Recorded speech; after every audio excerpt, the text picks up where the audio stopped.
हाय प्यारे स्टूडेंट्स, कक्षा 11 जीव विज्ञान आज हम सॉल्व करेंगे।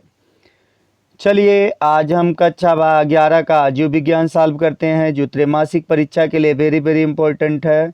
चलिए देखते हैं। पहला क्वेश्चन हमसे पूछा गया, मछलियों का अध्ययन जीव विज्ञान की किस शाखा के अंतर्गत करते हैं? तो आइए बताइएगा। हर्पेटोलॉजी, हेमिकोएपैंथोलॉजी, ओफियोलॉजी, इक्योलॉजी किस में किया जाता है? इक्योलॉजी। तो किस में किया जाता है? तो इसका जो है ऑप्शन दा सही हो जाएगा। किस में किया जाता है? तो एक्थियोलॉजी में किया जाता है। इक्योलॉजी में द ऑप्शन सही हो जाएगा। चलिए अगला, जीवाणुओं में नहीं होता है तो जीवाणु में क्या नहीं पाया जाता है? कोशिका भित्ति नहीं पाई जाती है, राइबोसोम नहीं पाया जाता है, माइटोकॉन्ड्रिया नहीं पाया जाता है, जीवद्रव्य नहीं पाया जाता है। तो कौन सा ऑप्शन सही हो जाएगा? तो दूसरे का ऑप्शन यहाँ पर सही होगा, माइटोकॉन्ड्रिया नहीं पाया जाता है जीवाणु में। ठीक है, ध्यान दीजिएगा, यहाँ पे नहीं पूछा है तो माइटोकॉन्ड्रिया सही हो जाएगा। चलिए अगला प्रश्न देखेंगे, मानव में कवकों द्वारा उत्पन्न एक सामान्य व्याधि क्या है? कालेरा, टाइफाइड, टिटनस, रिंगवर्म। देखिए कवक के द्वारा दाद खाज खजुली होता है, इसलिए रिंग वर्म जो है इसी का के अंतर्गत आता है, इसलिए रिंग वर्म जो है डी ऑप्शन यहाँ पर आपका सही हो जाएगा।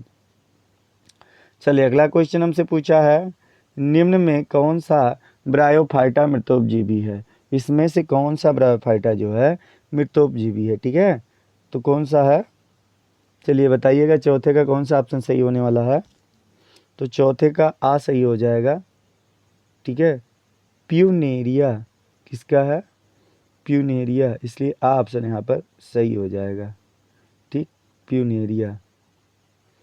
चलिए देखेंगे प्यूनेरिया, एक मिनट, प्यूनेरिया सही हो जाएगा। ठीक है, चलिए अगला क्वेश्चन देखेंगे, प्रवालाभ जड़ें पाई जाती हैं किस में पाई जाती हैं? प्रवालाभ जड़ें साइकस में, प्यूनेरिया में, टेरिस में, लाइकोपोडियम में। तो किस में पाई जाएगी? कमेंट करके बताइए। 5 नंबर का कौन सा ऑप्शन सही हो जाएगा? तो यहाँ पर भी पहला ही ऑप्शन सही होगा, साइकस में। किस में? साइकस में। ऑप्शन यहाँ पर सही हो जाएगा, साइकस में। चलिए अगला प्रश्न देखेंगे, हमसे पूछा है, जल संवहन तंत्र किस वर्ग का मुख्य लक्षण है? जल संवहन तंत्र देखिएगा, पोरीफेरा, टीनोफेरा, इकाइनोमेटा, कार्डेटा। तो किसका है बताइएगा, कौन सा ऑप्शन सही होने वाला है? तो सातवें का सा ऑप्शन सही होगा। प्रथम तीन सा ऑप्शन का सातवें का सही हो जाएगा। प्रथम 3 खंड नहीं, मैं 6वां नंबर क्वेश्चन हम लोग लेते हैं ना। तो जल संवहन तंत्र किस वर्ग का मुख्य लक्षण हमको पूछा है ना, तो कौन सा ऑप्शन सही होगा 6वें का? तो 6वें का सा ऑप्शन यहाँ पर सही हो जाएगा। क्या है? सा में क्या? इकाइनोडर्मेटा। ठीक है, तो सा ऑप्शन यहाँ पर सही होगा, इकाइनोडर्मेटा। चलिए 7वां नंबर क्वेश्चन देखेंगे, क्लाइटेलम केचुए के किन खंडों में होता है? तो किन खंडों में होता है बताइएगा, कमेंट करके बताइए। तो 7वें का कौन सा ऑप्शन सही हो जाएगा? बी हो जाएगा, कि 14 से 15, 16 तथा 16। ठीक है, तो ये बी ऑप्शन सही हो जाएगा यहाँ पर। चलिए अगला प्रश्न हमसे पूछा है, किस कुल में चतुर्दीर्घी पुंकेसर होते हैं? बैसिकेसी, क्रूसीफेरी, सरसों आता है इसके अंतर्गत, मालवेसी में आपका गुड़हल आ जाता है, कंपोजिटी, लिलीसी। तो कौन सा ऑप्शन सही होगा 8वें का? तो 8वें का ऑप्शन सही हो जाएगा, क्रूसीफेरी। क्या होगा? क्रूसीफेरी। ठीक है, ऑप्शन सही हो जाएगा। चलिए अगला 9वां नंबर क्वेश्चन हमसे पूछा है, देखिएगा 9वां नंबर क्वेश्चन, बहुसंघी दशा संबंधित है किससे है? बाह्य दल पुंज से, जायांग से, पुमंग से, दलपुंज से। किससे है? बाह्य दल पुंज से है, जायांग से है, पुमंग से है, दलपुंज से है। ये तो सबको पता होगा, कमेंट करके बताइए कौन सा ऑप्शन सही होगा। तो 9वें का सा सही होगा, पुमंग से। पुमंग क्या है कमेंट करके बताइएगा, पुष्प का कौन सा भाग पुमंग है? मेल है या फीमेल है, ये कमेंट करके ज़रूर बताइएगा कि पुमंग क्या है, मेल है या फीमेल है, और जयांग क्या है, मेल है या फीमेल है। 10वां नंबर क्वेश्चन पूछा, निम्नलिखित में किस पादप के फ्लोएम में शाह कोशिकाएं नहीं होती। देखिए शाह कोशिकाएं नहीं होती हैं पूछा है, साइकस में, नीम में, आम में, सागौन में।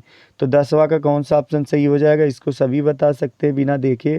देखिए आम, नीम, सागौन आप देखे ही हैं, साइकस नहीं देखे हैं, तो ऐसे जान लीजिए यहाँ पर कौन सा ऑप्शन सही होने वाला, ऑप्शन साइकस हो जाएगा। ठीक है, इसमें फ्लोएम में शाह कोशिकाएं नहीं पाई जाती हैं। 11 नंबर का क्वेश्चन है, कैस्पेरियन पट्टी पाई जाती है, किसमें पाई जाती है, बाह्य त्वचा में, अध त्वचा में, अंत अंत त्वचा में, फ्लोएम में। तो 11 का कौन सा ऑप्शन सही होने वाला बताइएगा कमेंट करके। तो यहाँ पे सा ऑप्शन सही होने वाला है, अंत अस्त त्वचा में। ठीक है, अंत सा त्वचा में। चलिए अगला क्वेश्चन देखेंगे। 12 नंबर हमसे पूछा, मेढक क्या है।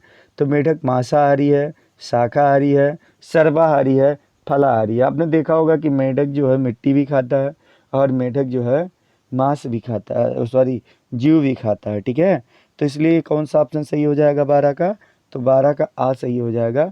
ये मांसाहारी होता है। कैसा होता है, मांसाहारी होता है, ना कि सर्वाहारी होता है। ठीक है, तो ये आपका हो जाएगा ऑप्शन, मिट्टी नहीं खाता है। ठीक है, मेढक में श्वसन होता है, किसके द्वारा होता है, सबको पता होगा, त्वचा द्वारा, मुख गुहा द्वारा, फुफ्फुस द्वारा, सभी के द्वारा। तो 13 का कौन सा ऑप्शन सही होने वाला है, तो यहाँ पे दा हो जाएगा, इसलिए क्योंकि मेढक त्वचा से भी सांस लेता है और मुख गुहा से भी लेता है और फुफ्फुस द्वारा भी लेता है, इसलिए यहाँ पर सा ऑप्शन सही हो जाएगा, सभी के द्वारा। ठीक है, सभी के द्वारा। वहाँ पर माफ़ी चाहता हूँ कि थोड़ा केयर नहीं किए और बोल दिए कि मेढक मिट्टी खाता है। नहीं, ये गलत है। मेढक जो होता है मांसाहारी होता है। ठीक है, ये जो जीव होते हैं छोटे छोटे इनसे, उनको खाता है, कीड़े मकोड़े। मेढक में श्वसन होता है, किसके द्वारा, हमने बता दिया, ये सभी सही हो जाएंगे। ठीक है, तो द ऑप्शन यहाँ पर सही हो जाएगा, द ऑप्शन। चलिए अगला क्वेश्चन देखेंगे। अगला हमसे पूछा है, नई कोशिका का निर्माण होता है, किसमें होता है, जीवाणु किण्वन से, पुरानी कोशिकाओं के पुनरुत्पादन से, पूर्व स्थित कोशिकाओं से, अजैविक पदार्थों से। तो किससे होता है, 14 का कौन सा ऑप्शन सही होने वाला है, तो यहाँ पर कौन सा कमेंट करके बताइए कौन सा ऑप्शन सही है। तो यहाँ पे सा ऑप्शन सही होगा, पूर्व स्थित कोशिकाओं से नई कोशिका बनती हैं, कोशिका विभाजन होता है, उसी से नई कोशिकाओं का निर्माण होता है। अगला, एंजाइम की रासायनिक प्रकृति स्वभाव क्या है, वसा है, कार्बोहाइड्रेट है, हाइड्रोकार्बन है, प्रोटीन है। तो 15 नंबर का कौन सा क्वेश्चन सही होने वाला है कमेंट करके बताइएगा। तो 15 का कौन सा ऑप्शन सही हो जाएगा यहाँ पे, तो यहाँ पर द ऑप्शन सही हो जाएगा, 15 का द सही हो जाएगा, प्रोटीन से। ठीक है, किससे होगा, तो प्रोटीन से होगा यहाँ पर, इसलिए द ऑप्शन सही हो जाएगा। चलिए 16 नंबर क्वेश्चन देखेंगे। उस विकार एंजाइम का नाम लिखिए जो बेकरी उद्योग में प्रयुक्त होता है। Phosphatase, amylase, zymase, phosphorylase. देखिए स्पष्ट नहीं है इसलिए मैं पढ़ दे रहा हूँ, इसको केस ध्यान से सुनिएगा।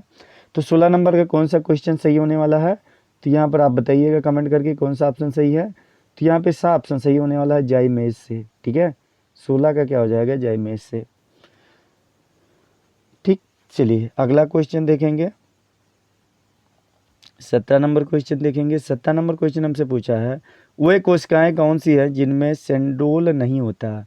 ठीक है, तंत्रिका कोशिकाएं, जनन कोशिकाएं, अस्थित कोशिकाएं, अकृत कोशिकाएं। ठीक है, तो आपको पता है कि सेंट्रोल क्या है, कहाँ पाया जाता है, तो तंत्रिका कोशिका में या नहीं पाया जाता, बाकी सब में पाया जाता है। ठीक है, तंत्रिका कोशिका में नहीं पाया जाता। C4 चक्र में प्रथम CO2 ग्रहण करता है, कौन करता है, RUVP, PGA, OAA, PEP।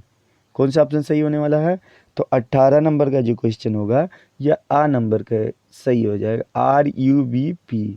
ठीक है, RUVP होगा, इसलिए आ ऑप्शन यहाँ पर सही हो जाएगा।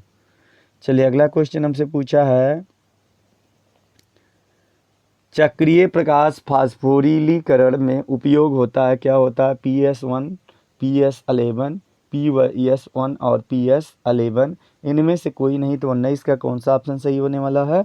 तो 19 का आ ऑप्शन यहाँ पर सही हो जाएगा, PS1, PS1, इसलिए आ ऑप्शन यहाँ पर सही हो जाएगा। चलिए अगला क्वेश्चन देखेंगे। तंत्रिकीय हृदय किसका लक्षण है? मानव, निम्न कशेरुकी, चूहा, खरगोश। कमेंट करके बताइए कि आपको पढ़ाया भी गया है, बहुत ही इंपॉर्टेंट चीज़ है और आप इसको बता सकते हैं क्या है। बा, क्योंकि कशेरुकी प्राणी में होता ना, तो निम्न कशेरुकी हो जाएगा तंत्रिका हृदय, निम्न कशेरुकी। ठीक है, चलिए बाकी आप जो है स्क्रीनशॉट ले सकते हैं। देखिएगा पहला क्वेश्चन यहाँ पे पूछा है, सजीव निर्जीव में अंतर सबको पता है, जिसके अंदर जान पाई जाती है वो सजीव होते हैं और जिनके अंदर जान नहीं पाई जाती उसे हम निर्जीव कहते हैं। सजीव के लक्षण हमने आपको बता दिया, सजीव भोजन करते हैं, सजीव गति करते हैं, सजीव उत्सर्जन करते हैं, सजीव जनन करते हैं। ठीक है, और निर्जीव ये सब नहीं करता। डाईएटम की कोशिकाएं भित्ति के क्या लक्षण हैं? टेरियोफाइट के 4 प्रमुख लक्षण लिखिएगा। प्रत्यक्ष तथा अप्रत्यक्ष परिवर्तन में क्या अंतर है? मूल या जड़ से आप क्या समझते हैं?